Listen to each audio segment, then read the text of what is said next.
Okie dokie. So got this question online. So somebody wanted to start their own hedge fund. Okay. Let's talk about it. Number one, why? Why do you want to start your own hedge fund? Is it ego? Do you think you're good? Do you think you can outperform the market? Why in the devil would you want to do that? Because it is a hassle. And I'll tell you this, as someone who trades for other people as well, it's different when you lose someone else's money rather than losing your money. So you say, well, Bobby, I don't lose money. Well, we all lose money at times. So you got to think about why. You got to think, why do I want to do that? Is it your ego? Is it that you don't have the money to trade and you would want to increase your capital? So you're going to trade your uncle's account or your family account or whatever. So you got to figure out, why do you want to do that? Keep in mind that if you do it, there's a lot of regulatory stuff that you got to do. I file something with a CT, something every year I have to do. I've got Delaware corporations that I have to pay $300 to the state of Delaware every year to keep my corporations going per corporation. Then I got my LLCs. So I got the LLC that manages the partnership. And then my LLCs are in Georgia.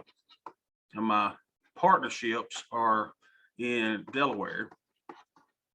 Bobby, how the devil do you know how to do that? I didn't know how to do that.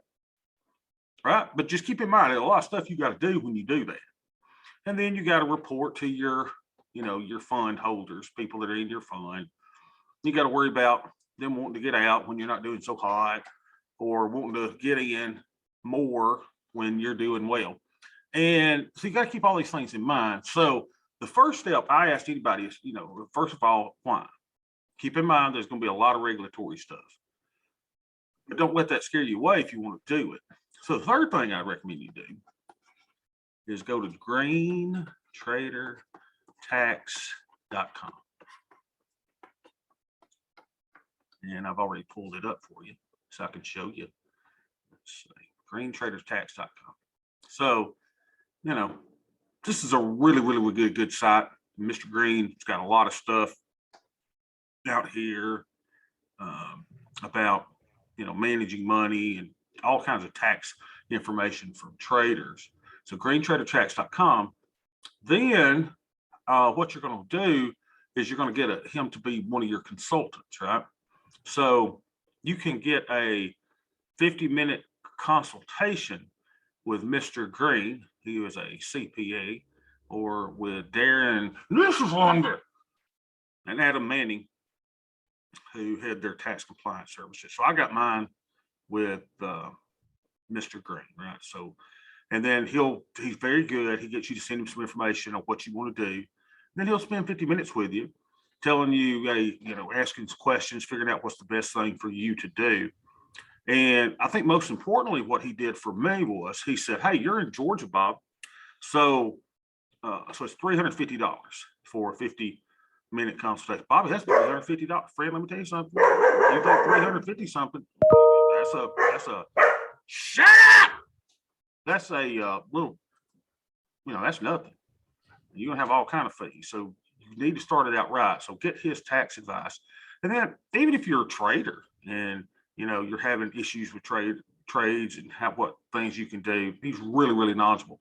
And the cool thing that he does is after you have a consultation with you, he writes up all the notes, right, from the meeting, and he sends it back to you, basically telling you what to do. And he also told me, he said, hey, Bob, you're in Georgia. He said, I can pass along a recommendation for an attorney group that is well-versed in setting up trading corporations, trading partnerships. And that's what he did. So he gave me the information for my attorneys in Atlanta. So I used our attorneys to set everything up, make sure you're in compliance, because you have all these different documents. It's really incredible, the stuff that you got to have. And for example, under my thing, you have these high net worth individuals that can be in, but regular Joe Blows, I can't have a lot of Joe Blows. I only get like 35 Joe Blows for a lifetime. So let's say that Joe Blow from Bowden, Georgia wants to be in my fund. He says, hey, Bobby, I want to be in. And I got to look at him and say, I don't know, man. Look, if I can get you in. Why? Well, my fund is limited to 35 average Joes. So if you're not a qualified investor, you can't get in. Because let's say that you get in and you're like, oh, 3 months down the road, you say, oh man, I'm out, Bob. Well, I just burned a spot. So now I got 34. Well, you say, well, now I got 35 because he left, right? No, not according to my attorney. My attorney says, Bob, this is a lifetime. You only get 35 of these lifetime. And if they just stay, if you get 35 people down at the YMCA to join your fund, and all of them pull out in 3 months, you can't have any more average Joes. You know, so you got to start a new fund, I suppose. So it's really, really complicated. Now, do I know everything about it? Oh, heck no. I just do what they tell me to do. I do what the attorneys and the accountants tell me to do. Well, y'all shut up. Barking at my cat. That's the new dog. River, come here. Cock-a-doodle or whatever you are. Come here. I can't even pick him up anymore. Come here. Come here, baby. He's some kind of goat. Don't you bite me, you. Oh, God almighty. The thing's like 10 weeks old. Oh, my God. Oh, Jesus. What a dog. Whew. Oh, he's big. He's one of them noodles or something. He's some kind of doodle. He likes sitting there biting. All right, little fella. Quit barking, okay? So, you know, so you got all different kind of things that you got to do with your, okay, I'll let you down. With your hedge fund. Right, so that's what I do. Ask yourself why. No, you're going to have more regulation, more stuff that you got to do than you think you do, even though mine is a very small, close-knit fund. You know, it's still a lot of stuff. But the green trader tax thing is well worth your $350. I think I paid $275 or $250, so he's going up, but everything's going up. So make the call. Any questions? We just got Matt and Ken here. Any questions about setting up your own fund? Matt may be managing a fund one day. We don't know. I gave up the idea. Gave up the idea? Yeah, I said, me and the government don't get along. And I just, why invite those people? They're like vampires. Don't invite them across your front door. And then, so I'm doing hedge funding right now just because the people in my family just gave me the power of attorney to trade their accounts for them. Yeah. So I don't account to anybody but them. But on the other hand, I don't charge them any money. Right. Because the second I do that, I'm invoking all kinds of holy terror from the government. They'll now my quotes won't be free, and I'll have oversight from the broker and stuff. So I said, watch the movie Harvey. My goal in life is to become just like Elwood P. Dowd.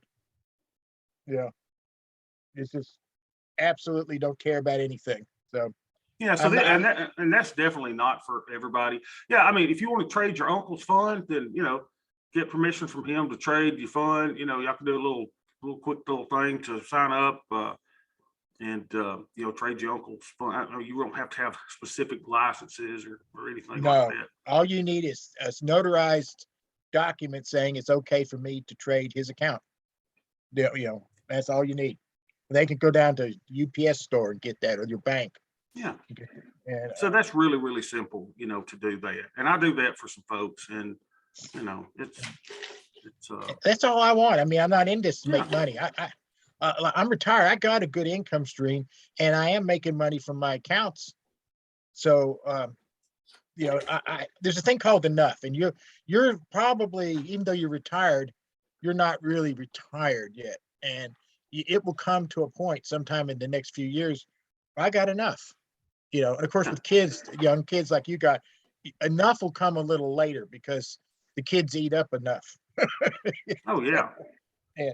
But I'm having a ball, y'all. I mean, Beth and I was having a lunch with another friend, and he had a ball game that his son had to go to, and so we canceled that. So I met with Beth today for lunch. It's just nice, to go to lunch and to do things. I went back to the gym for the third day in a row. Y'all will hear me talk about that, but can y'all believe that? Third day in a row.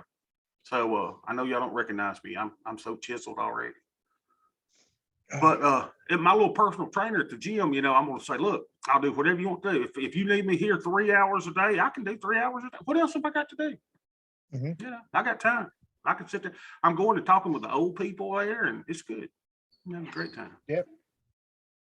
I even told the little guy that works out front, Seth, I said, listen, Seth, I know you see fat people come in all the time and they quit after like 3 weeks or so. I said, not me, Seth. I said, and if I do, you better get on the phone with me.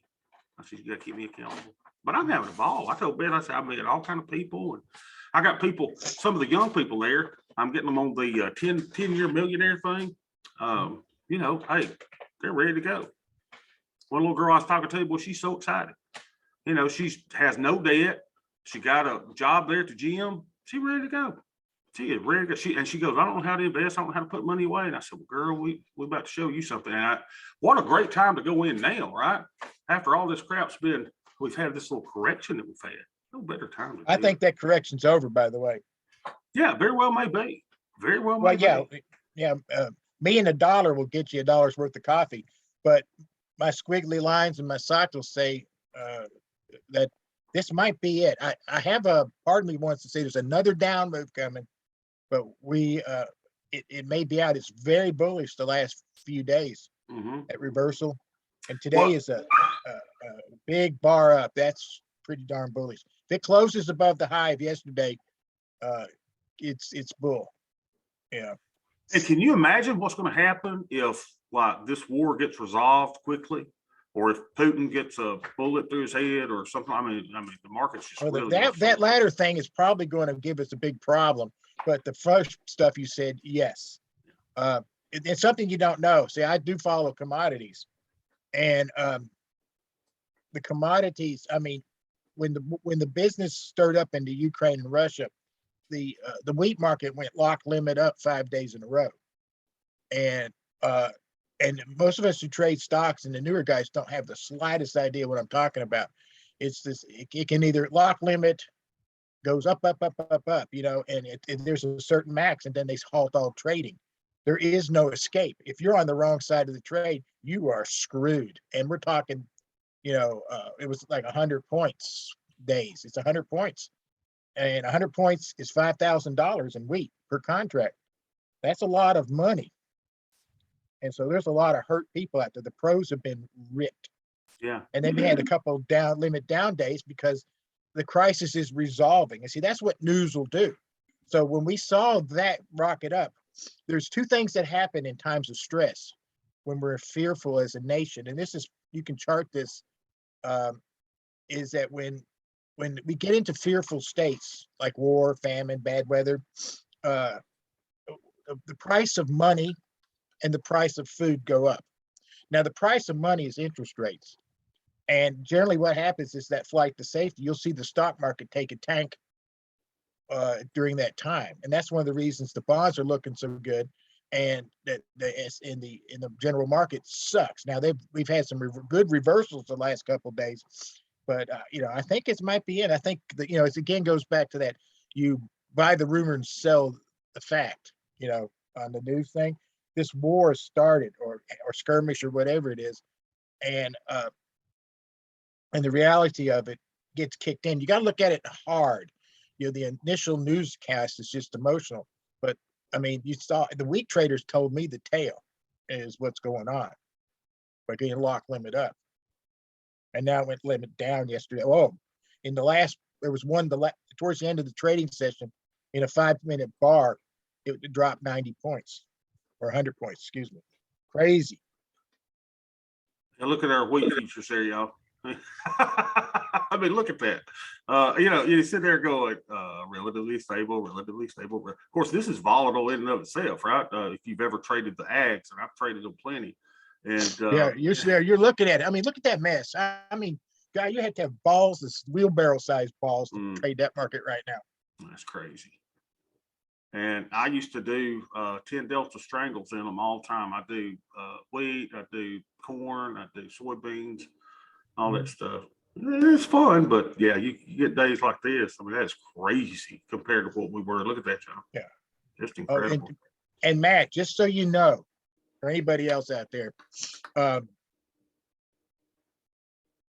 when I started in this business of trading, I was in the futures market. first, commodities.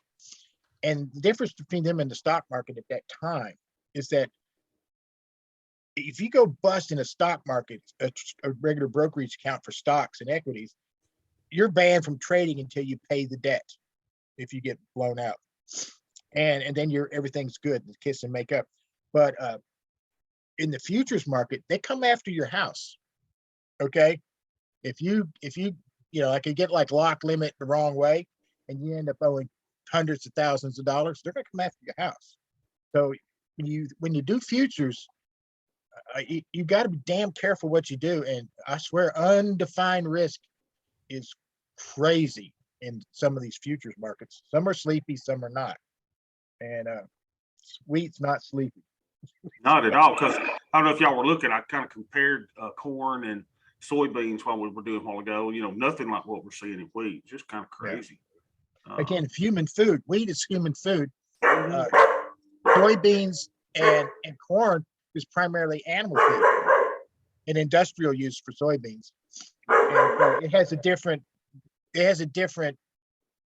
supply and demand kind of pressures on it.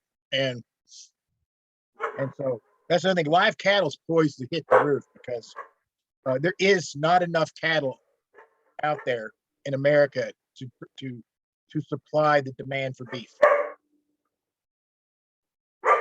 Yeah, I mean, we've got some crazy times ahead still, don't we? I mean, it's it's nuts out there. That's where it looks. It's kind of good to have this little market commentary that we're doing. It's crazy. We see the VIX, of course, that we've been watching, this really, really, really elevated VIX that just continues up high, still, pretty high at 32 right now. So, and that's why when I've been doing the RIC trade, boy, the premium's been so good. I thought, I can get way down and still been able to get $1. River, will you shut up? Come here. What are you barking at? Rabbit? River, come here. Bobby, what you can do with the puppy is take your hand, not your petting hand, like the other hand, and bunch up the fingers like into a little point, and like a bird beak kind of thing, and tap your dog on the side of his head behind the ear. Yeah. That's what mama dog does. If mama dog wants the dog to stop barking, it hits him right behind the head, and and it's, you don't hurt them. It's like, hey, just kind of behind the ear a little bit, right? Yeah, behind the ear, not quite on the neck, but just behind it a little bit, and not hard. It's just poof, poof. This mama does that, and that helps. And it was not an instant fix, but I have a half lab, half German Shepherd pup, which he's a year old now. But I'll tell you what, I thought yappy dogs were noisy and obnoxious. This dog, oh my goodness, barks like a storm. And but we got her to where she doesn't bark so much, and say shh, and then say shh at the same time, and don't make it a punishment. And that dog will, before the week is out, before a week's time is out, this won't be a big problem at all. It'll be some things are going to get her to bark, but well, and we're in that learning stage where we're learning each other out, right? She's exactly right. 10 or 11 weeks old, and we're trying to. But she's a great dog. She's a pretty little dog, but she's already like 40 pounds and big old fun. Yeah, it's gonna be that little pup will be the big dog here after a while. Oh yeah. I've got a feeling it's gonna be as big as my Great Pyrenees outside. Really. Well, the ones I've seen, because we looked at that breed, I couldn't bring myself to pay what was going on. What's it call it? Is somebody's list, Craigslist. I was looking at prices on Craigslist. Good Lord, I don't want that. Ain't no dog worth that kind of money. Because ours is going to be a DAWG, not a DOG. Well, and that's the thing with us. I've told Beth we don't need foo-foo dogs with papers and all that kind of crap. We just need a good old dog. And so this dog didn't have any papers, anything. I think we got. Well, you come here, baby. I'm gonna tap you on the ear. Come here. I would get up. I got one to work. But we paid like $300 for him. Yeah. But they're going like $2,000, $3,000, $4,000, $5,000 and more. It's crazy. Those dogs. I paid about $750 for mine 3 or 4 years ago. Yeah. And I got a discount because she was defective. What was wrong with her, man? She had a hernia. Is she yeah, she's fine now. If you had to do it over but- again, would you pay the 750 again? You probably would, wouldn't you? Oh yeah. I got you. I paid $1,200 for a cat. Oh God. Okay, Well, look. actually, excuse me, my wife did that. Is if I may, it's like I don't want to pay more than a spaying feed for a cat. Yeah, I got my cats too, and that's what he is barking at right now. River is barking at my cat. So we hadn't figured out our relationship with cats, have we, River? No, not yet. All right, so Yeah. let's get back. Let's see. Here's what I'm thinking about to do today, y'all. I need to take my Rick trade off. Let's see if we can find my Rick trade. Oh, I have some comments about some of the trading that's going on with the high volatility. Mhm. Is I started doing the 112 before everybody started talking about it, because the last time we talked about it, I saw the light. And the volatility is so high, you get a better deal when you buy 2 or 3 or sell 2 or 3 options at a lower strike than you do with the one, like the 111. So Mhm. right now, while the vol's high, you're crazy not to do a 112 or what.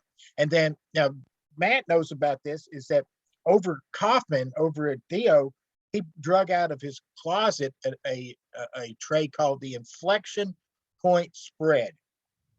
And it's also a high volatility. He flat out says that it replaces the VIX spread during high volatility conditions. Right now the VIX spread is stupid. To buy a call in the VIX is stupid right now. And Yeah. and for doing this, I've done the inflection point. I'm on number 4 right now, and I like it a lot. And that's because it's paying. You're taking advantage of the high volatility and bringing in a good premium, and it provides a fantastic hedge. Now you're not supposed to. You do this at break even instead of making a profit, but I do it where I make 5 points. What is the trade? What do you do it in? It's basically to take a 111 Yeah. and round to start at 30 deltas Mhm. on the long, go 100 points difference, okay, in the short strike, and that sets up your debit spread right there. 10, We're gonna do it in the 100. micros, right? Do it in the micros. Yeah, the micros, yeah. All right, wait a minute. And Let's the do it. debit spread is what's a my shorter date. what's Yeah. my days of expiration on it? Oh, and this one, it's like it's a standard Kaufman. It's 30 to 60, Yeah. Okay. or So here's a- excuse me, 45 to 70 is the basic one. Okay. Okay. Here's a 51 day. Okay. Yeah, that's a great one. And then you do 100 wide debit spread. You start on the 30 delta on the long side, goes to the 30 delta, go 100 points down, and for the short, and that sets up your debit spread. Now Matt's taking a course, so he can correct me if I screw the pooch. And then what you do is you go 30 days out. Well, you From said that- you said go 100 points wide. Yeah, 100 points wide. Wow. So that's a 500 point spread, $500 spread. And see, this thing's a hedge. It's not an income producer, although it can. But you're looking for, you're trying. This is a hedge. And remember, it's the primary reason for this to exist is a hedge. Hmm. And otherwise, I just do a 112 or 111. Well, if you get a And- chance, maybe post a couple of those trades in the room Yeah. or whatever, so we could check it out. That'd be Well, cool. and then here's the second short is you go 30 days out in expiration, further back, and then you sell a one put that pays for the debit. Now that's the ideal IDP. You get incredibly. I mean, we're talking. My Black Swan hedges have the long puts and the short puts around 26 to 2,800. That's where they're sitting, 2,900. And I mean, when I sold the put to make this inflection point spread, I was selling it around strikes around my Black Swan hedge. So this provides a fantastic hedge in between in between where you're at and where the Black Swan hedges pick up. And it's a fantastic one. And then when the debit spread expires, you just do another debit spread, and you do another one, and you'll be so you short, and you do another debit spread, and then you do another IDP, inflection point, IPS, right on top of it. And Kaufman says it can hold. This spread will hold 2 to 4 short puts hanging down there before it becomes dangerous. So it's an interesting spread. I'll post some. And I you're have doing one- it basically for a break even or a little bit of a credit? I go for 5 points, that's $25, and that's to pay for my spread.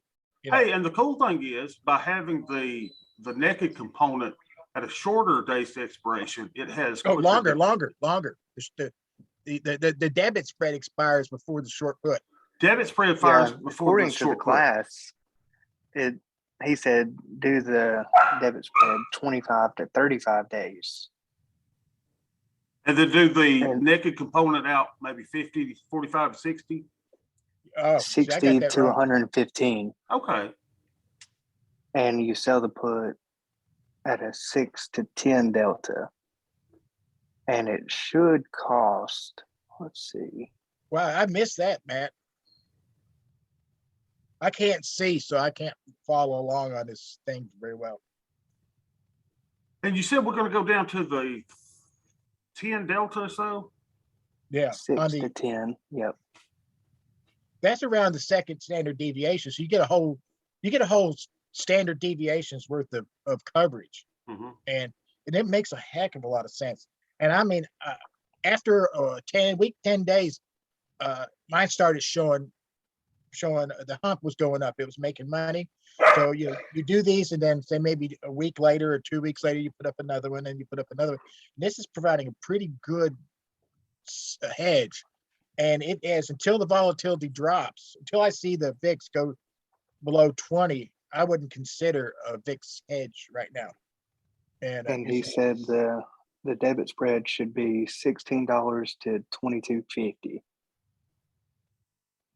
Well, I got to redo this course because I missed all of that. That's interesting, though. I mean, it is interesting. And then that's the great thing with options. I mean, you can do, anything with it. That's the cool thing Yeah. about it. Actually, I didn't mean to interrupt you, but that's something No. that's important it's something that the two things came out of this high volatility is that we got an interest in the 112 came back, and then this the IPS shows up, and it's like, damn, if that's not a good trade. I put on 2 and I was a skeptic, and then a week later I put on a third one. I go, this works, and it's it held well. And then when we hit the market went down to the point where I was seeing activity in my stuff, I said, this is a good one. So anyway, I have to go. That call that you might have heard is my daughter. She's having some troubles. So Okay. I'll see you guys later. I'm not logging off, but I'm going to mute myself. Sure, Ken. All right, take care. That's great information, though. So, Matt, And how I think you Ken said that his short put was not moving really at all when he was putting it on. So, especially in all this volatility. Yeah, that's cool. That's really cool. That's very interesting. All right, so Matt, the one thing that I got to do, and hey, Dwayne's in here now. So the one thing I definitely got to do today is, and it's seldom that you get a RIT trade at 100% profit the day before, this early. There's no reason to leave this trade on at all. So we got to take that out. Puppy back. I said we're going to buy that puppy. Buy that puppy back, and I'll probably have to pay a nickel for it just to get it closed. So yeah, I'm going to play a little bit in commissions. $208 or so in commissions. We'll get out of that. Now, question is, do you put on another one? When does it expire, Bobby? It expires tomorrow. Are you sure it expires tomorrow? Today. No, it expires today, doesn't it? Oh, I don't need to close it at So, all, do I? Yeah, that's what I was. Oh, I wondering. see. I got my days mixed up. Don't feel. Hurry, don't feel. What? Cancel all that stuff. You're exactly right. I'm thinking it's Tuesday. I thought, God, it's doing it a day early. So we're already at 100%. Yeah, no need to do anything with that. Look how good that is. And so I'll probably put on another one today. Now, Ken is thinking that we're at the beginning of the end of maybe this little correction that we've had. I'm not so certain. And just a little kudos to him. He's been pretty right in his cause. Let's see. Let's see what it looks like on our crystal ball here. Let's see what we got. See what the E-minis look like. Huh. So we're overbought, right? So overbought. And of course, we're always looking here. Always looking that it likes to go where it's been before with volume. So never surprised if we were to see some little increase up to here, right? Or even filling these. But by this being overbought, certainly indication is I'm going here. One of the things that I might do today, and I don't know, I mean, premiums all across the board are really elevated, but I may look, now honest to God, may look, since I've got so much huge positive delta, I may do, I'm just talking out of my head here, I may do an SPX trade on the call side tonight. So let's see what it would look like. SPX. And thanks for getting me straight on the expiration day. Expires today. No need to close it today. Just let it expire. So if we were to go for With 2 those days, fees, you can buy me some coffee. yeah, exactly. I'll send you Starbucks. So what if what, Beth? Hey, Beth. Isn't there a dish that needs to be washed or some clothes that need to be cleaned? What are you doing in here?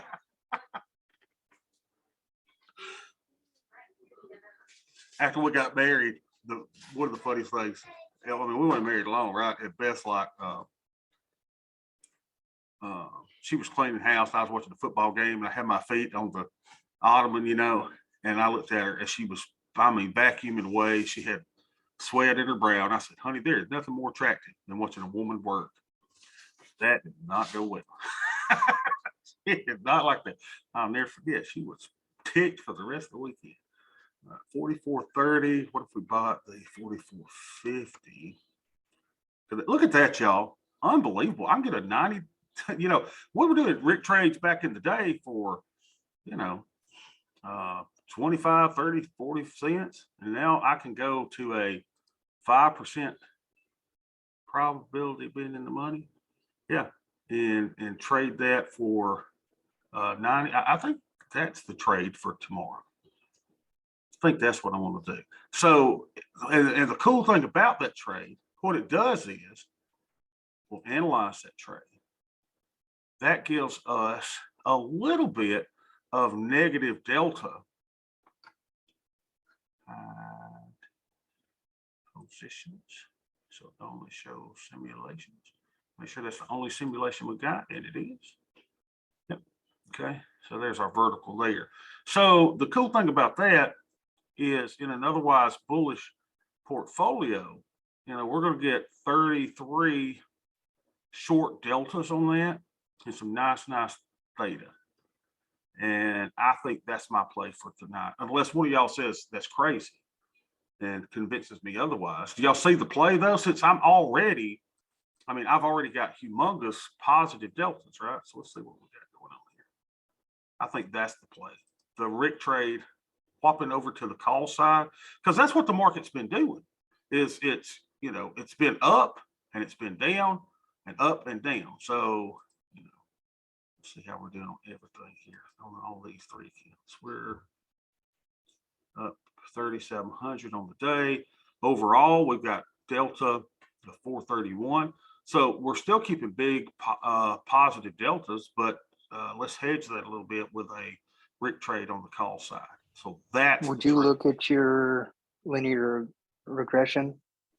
Yeah. To see if. Yeah, let's look at that. That's a good point. Let's look at linear regression and see, and we can do that on the SPY too, right? So SPY linear regression, we're in the down portion here. I don't know if what this would exactly tell me. Let me look at a couple things. I believe I got killed in the channel. So let's see. Low chart layout. Let's go just a little bit. Here we go.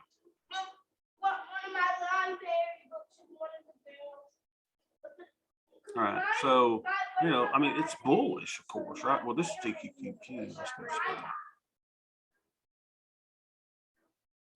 I mean, it's bullish, but I still don't think we're able to put that. Let's go to this. What will SPX look like? SPX. Yeah. So SPX is basically the same thing. And we said that we could sell that where? Let's see where that, short call was. Short call was at 44.30. All right, how safely do we feel at the 44.30? 44.30 is, see,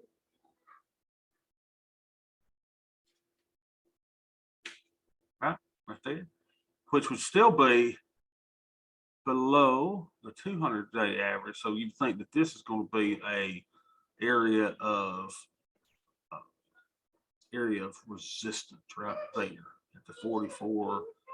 I think that's a great play for tomorrow. I think that's a great play. And again, why not? Since I've got so much positive delta anyway, it's just a little bit of a hedge to the downside. Because what the market's been doing is this. Y'all know what it's been doing: up, down, up, down, and a lot of this stuff going on in the same day, right? I mean, we got some crazy moves going on, just all kind of stuff. So I think that's a pretty nice Rick trade on the call side tonight, especially with me going out to a 5 delta and being able to still collect about $1. And I'll probably move that down just a tad and go ahead and collect $1. I like that. And what a high class problem, Matt, and surely you're getting this now, right? So high class problem is, what if I lose $2,000? What if it blows right past my short strike?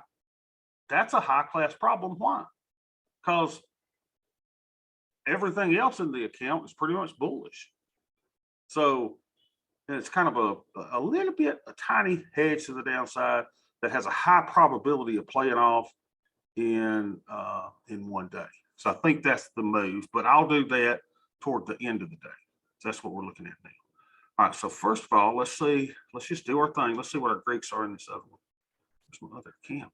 Where's my other account? So positions. Let's see, where's my thingy at? It's my account stuff. We're up today. Still down on the year big, of course, but we've got plenty of buying power, up $1,800 today. We got 134 delta, manageable negative vega, and 77 in theta. So how is my 111 doing that, or my 112 that I did on the call side? Because I'm also thinking, hey, big move to the upside. Let's so I bought this for $10, right? So if I close that now, I can sell it for now. So that's a loser. Gosh, just easier to see in the other thing. Let me go over here and let's go to groups and see all our groupie trades are doing. All right. So we know why we can do it on the call side. We know that it'll make our delta nice. It'll make a little better. It'll do our theta increase. Let's look at our groups. Just see how everything's doing. How is everything doing? All right. Now, of course, these don't matter. These have been harvested. We're just waiting for those to decay. Nothing to look at there. 1/165th is doing well, up 58%. The covered calls are up $385 on the open. That's nice. 1112 is up $7. That's fine. 111. Wait a minute. Why is that a 112? Oh, it's our first 112. That's why. The 11166 is up $21. So they're all doing great. 11167 is flat. 112 doing wonderful. Thought I had one on the call side. 11168 doing what they do. Resilient, baby. Rick trade at 100%. We'll let that one expire. Worthless. And I thought it was Tuesday. Unbelievable. All right, here's my first call one. So, down $42 on the day on this big move, but up, it's only down $8.75. Gives me a little bit of short delta, positive theta. So how's my bonds doing? Bonds. Boy, I tell you what, they have not been correlated. I don't know, still down a little bit on here. How's my Empire doing? That's been the biggest loser on the year. But hey, I'm holding, baby. I am not selling. We are holding, and hope that Ken is right and the corrections come to an end. We'll be rolling on those again. The VIX Hedge that has severely disappointed me. The bonds, UPRO, Empire up $40,000 on the day. UPRO covered calls. I mean, even though it's down 225 on the day, look at there, we're up $1,010 on that high class problem. My covered call and my TMF, baby, is up 32.50. I'm up 62.50 on the whole thing. What's TMF doing today? Because remember, I could sell up to 20 something calls, covered calls on my TMF, but don't do it because that takes away your hedge, right? You're using this as a crash size hedge. All right, it's down today. I started to say if the whole thing was up, I'd probably do another one, but we're just trading those tiny. 50%, Bob. It's time to close it. Yeah, okay, I guess. And trade one is not there, so it's gone. All right.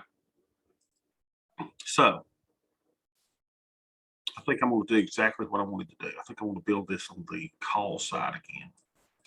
So how you did, Bob? Go to trade tab, go to table, and we're going to do a 1-1, probably 2 on the call side. Call vertical. Call vertical. Pop. There we go. I'm going to make it 50 wide. And we're at 51 days. So that looks good. So we're going to go down in strikes until we can, and see, even, I mean, look, even on the call side, y'all, these things are, I mean, look how far I'm able to go out. Unbelievable. So we'll go there to 975, and we'll bump that up to $10 if we get filled.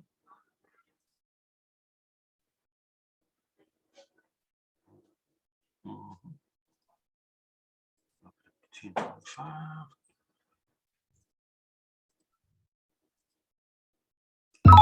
There, we're filled. All right, so now we got to go sell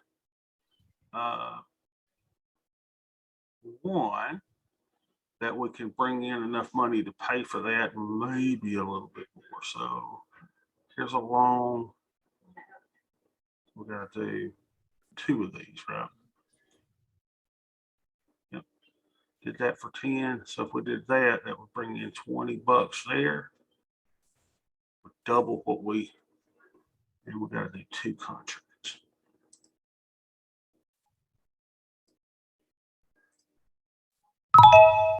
Beautiful. So now that's our deltas at 130, theta at 80, nice manageable negative theta. Here. Yeah, and y'all, if we can survive with what we got going on, what we've had on the market lately, I don't think there's nothing that we can't survive. And this has just been crazy. I don't know if y'all feel it like I do. It's just you wake up every day and you go, I have no idea what this market's going to do. So let's go do our 112 in the micros over here. And I also want to look at one more thing. 112. So we're going out 51 days. We're basically just copying that trade that we did in the other account. And that was the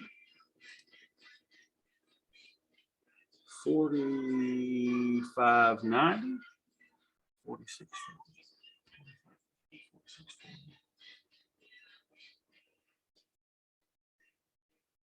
And I'm going to look at something because I may go ahead and put the Rick trade on right now. Let me look at something. Let's look at our chart. We're chartists, aren't we? No, we're not. Look how far we can go out on this thing. Man, this is crazy. 45.90. So here's where we were. We're going to buy that one. Hold our little control key down. And then we're going to do 46.40. $10. And then we're going to sell 2 of them at about 10 or 11 bucks. Let me do this one. So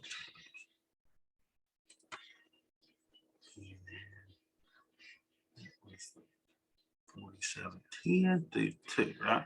1, 1, 2. So that gets us a credit, bringing in 71 bucks. Oh no, I don't have the options power to do it. Interesting. So, I mean, if I do put that on in this account, I thought I had, let me see what my buying power is in there. I thought I had a lot more buying power. Wait a minute, what account am I in, Bob? Now that I got all this stuff. Hold on. Hold on. What account am I in? Let's see. Make sure that within the Crimson account. Let's see what I got over here. Oh no, that is the one. Let's see if I don't have buying power on here.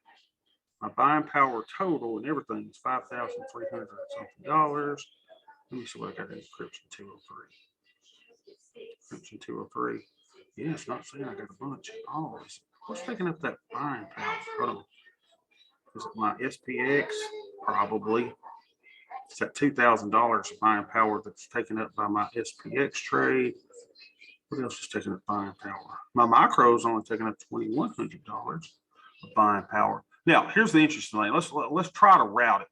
Remember what I was trying to say the other day? Remember, if you've got on a put, you got a short put, you can sell a short call against your short put, form it into a strangle for no additional buying power. Now, sometimes when you put that trade in, the software may say, hey, it's going to take an enormous amount of buying power.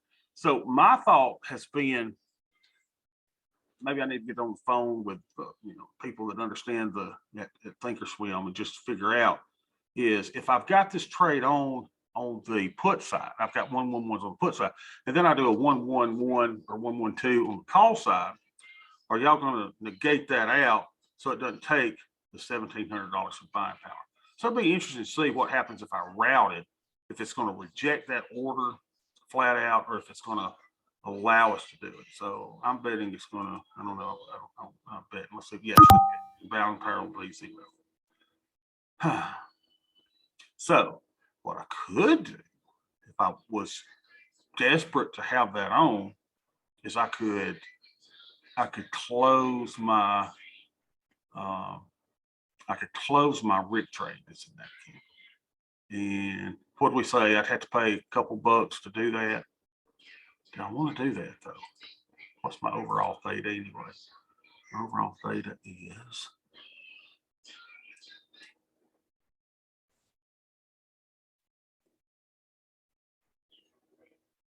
theta's 89. Yeah, it's not important that I have to have that. It's not important that I got to get the 112. Seemed like a good idea, but I don't have to do that. All right, so I think I'm just going to leave it at that. And maybe I did want to look at the chart one more time to see if I want to put the RIC trade on now. So let's go to the E-minis. And remember, we use E-minis because we can't see volume and all this on, we can't see that on the SPX since it doesn't list volume. So it's a good time to put it on now. We just got this humongous up bar right here.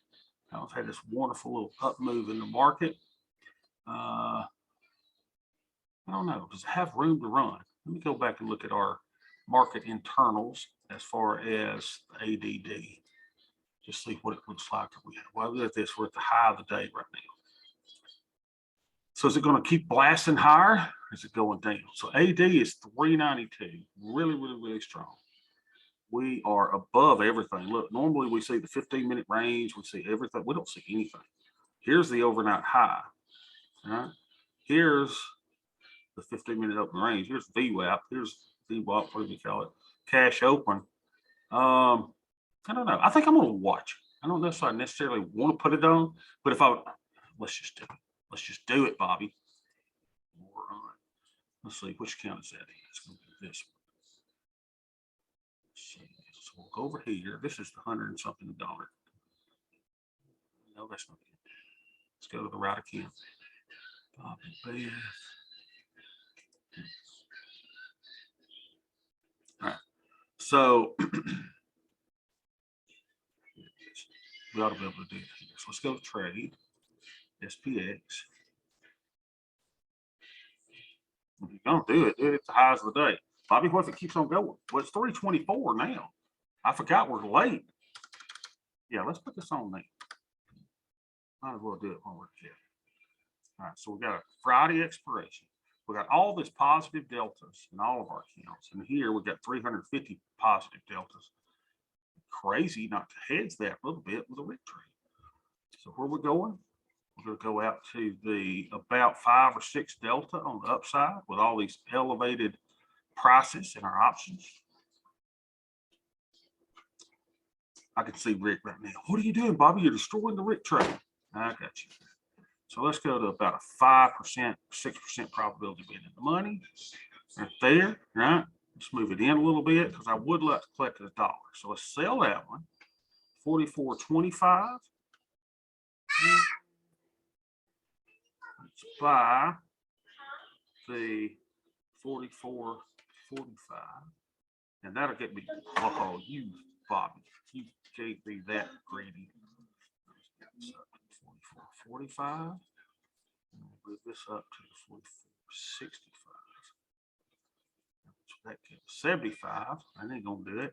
So let's go down to the 44.35, 45 or 44.55, 85. Let's go up a little bit. We're just did a little discovery here. 44.40, 44.60, 44. 45, I'm stitching it up. 44.65. Gosh, I seemed like I had it. What's that? 44.60, 44.80. Wish I had a mind to remember what I was doing. Wait a minute, I'm going the wrong direction, Bob. Unbelievable. I'll help you go the right direction. 44. Let's see. 44.35. Matt, call them out if you don't tell you. You can already tell I've lost my mind. There we go. So I got to go in to get more money. So 30, 44.50. Judge, turn that down. There we go. There you go, Bob. Get you a dollar, baby. $1,900 of buying power. We're bringing in $100. Shabloom, shabloom. Feel me. Feel me, dang it.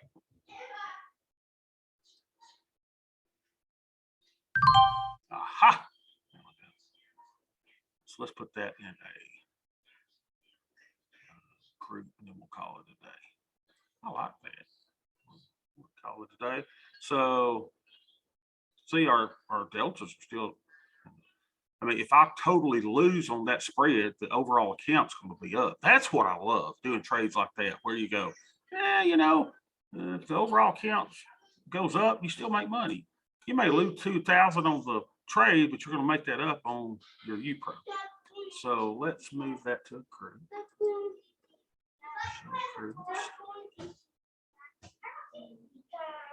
I may do that in another account or two as well. I think it's a good high probability contrarian trade where you're going, man, this market's crazy. It's up, it's down. I've got positive deltas anyway. Why would I not put in a little bit of a hedge? And you're more than happy if I lose on this trade. I mean, I'm more than happy if I lose money on this trade. So let's call this Rick trade. Call. Rick trade. Call. Calls. So then we can see what it's contributing to our account. So let's see what it's got. So the Rick trade calls is giving us 23 negative deltas, nice theta, and very small vega. That is okay. Bye, honey. Very, very good. All right. Wow. Crazy as the kids are getting unwound in the back. Anyone got a question at all about anything? Everything fine? I'm loving this market, by the way. I mean, it's crazy, but I am loving it. I mean, I'm loving it because I'm going, it's crazy to see your account down $7,000 one day and up $6,000 the next day. It's just, the IRA account here. It's wild to see that. It's just kind of fun watching that and selling options around it. So we've had 2 successful Rick trades this week. I'm looking now to have a 3rd successful Rick trade and continue doing our 1-1-1s. So y'all have a good rest of your day, and I will see y'all tomorrow.